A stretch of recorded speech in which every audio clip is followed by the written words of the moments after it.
Cakap magic word apa? Apa magic word nak minta tolong kakak? Apa magic word dia? Minta tolong Miu pun tak apa, tapi kena cakap magic word. Apa magic word dia? Cubi apa? Apa magic word dia? Cakap Miu. Miu tolong Cubi sapu boleh? Cubi tak cakap, Miu tak sapu.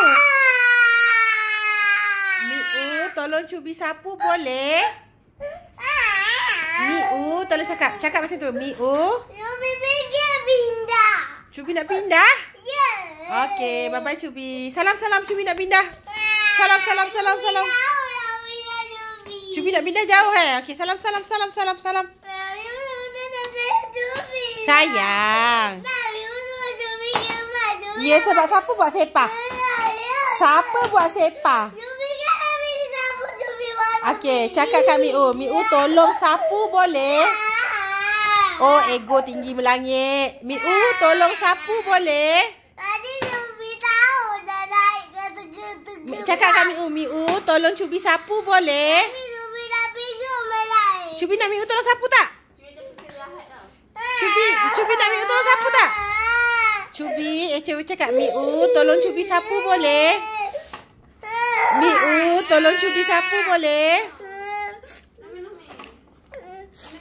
Miu tolong Cubi sapu. Cakap tolong. Tolong. Tengok sampah. Brownies.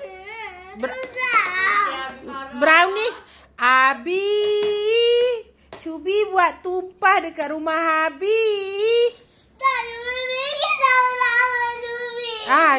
Tengok ni ada lagi ni, banyak ni brownies ni.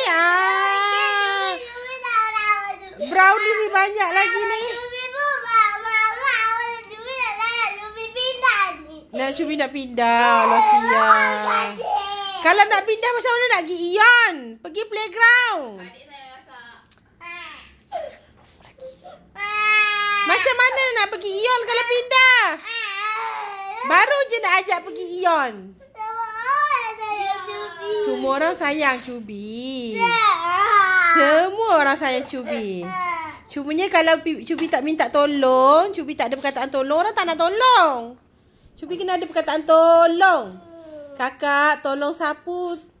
Tolong Cubi boleh? Miu tolong Cubi boleh? Yombi tolong Cubi boleh? Bukannya Cubi cakap, kakak sapu. Macam tu tak boleh lah. Sebab kakak tu lagi tua pada Cubi banyak. 11 tahun tua.